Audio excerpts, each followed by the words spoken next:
InfoWars, tomorrow's news today. As the situation worsens in the nightmare that is Venezuela, the United States has decided to flex its diplomatic muscle in an attempt to unseat Nicolas Maduro and replace him with the opposition leader, Juan Guaido. Multiple organizations and countries have thrown their support behind Guaido, considering him the head of the new legitimate government, the National Assembly, which was sidelined by Maduro last year. Among the countries which support Guaido are the US, Canada, UK, Brazil, and most of the other South American nations. The majority of Europe has called for new elections, while Russia, China, and Iran have thrown their support behind Maduro. Guaido faces a host of challenges. At the moment, the military and all other government functions are still controlled by Maduro. A number of officials have defected, but not enough to leave the National Assembly with de facto power over the country's institutions. This alone poses multiple problems. Most obviously, without power over the government, Guaido cannot get anything done. And most dangerously, with Maduro maintaining control over the military and the police, Guaido and his supporters could be arrested at any moment. To fight this, according to Bloomberg, Guaido is engaging in numerous speaking events and urging his supporters to distribute copies of a legislative measure that would extend amnesty and forgiveness to members of the armed forces who abandoned the socialist regime. Maduro may or may not attempt to imprison his opposition, but the international spotlight may deter such an action at this point. In order to put pressure on the now deemed illegitimate president, the United States will employ a variety of diplomatic tactics.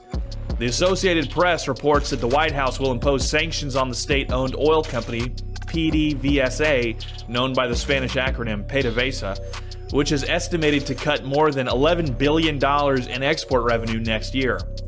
The U.S. will also call on the Bank of England to freeze Venezuela's $1.2 billion in gold reserves, which accounts for 15% of Venezuela's foreign currency reserves.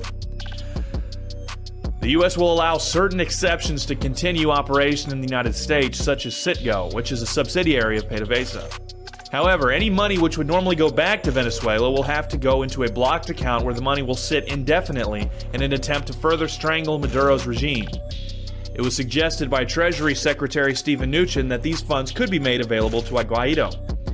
Indeed, when Guaido is fully in control of Venezuela's oil company, the sanctions may be completely lifted, Mnuchin confirmed. The United States would likely request the support of the United Nations in tightening sanctions on Maduro's regime. However, being that some states will support the current regime, those sanctions would likely be vetoed. Amid the international push for Maduro's resignation, the dictatorial leader is doubling down and attempting to secure support of the military and police forces in the country. His success or failure depends ultimately on his ability to maintain power through these forces. Though the majority of the military is currently loyal to the sitting president, if he is unable to pay them and unable to feed them, even the most loyal supporters may look for new leadership. This is the struggle that Maduro will face as a result of the sanctions, which will cut off revenue from the last profitable export Venezuela has.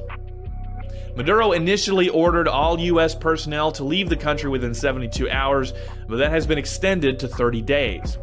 He is also now seeking a meeting with President Donald Trump, but it may be too late as the U.S. has already officially recognized Juan Guaido as the official leader of Venezuela.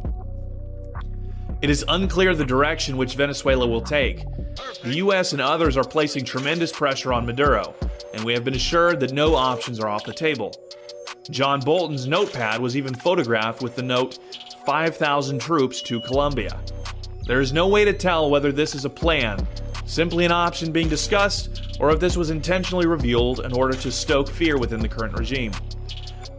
Regardless of the path that is chosen, the regime established by the once beloved Hugo Chavez and now run by the reviled Nicolas Maduro is not long for this world.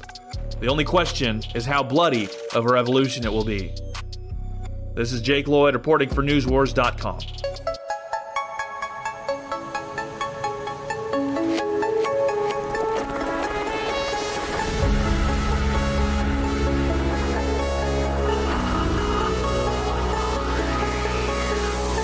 InfoWars, tomorrow's news today.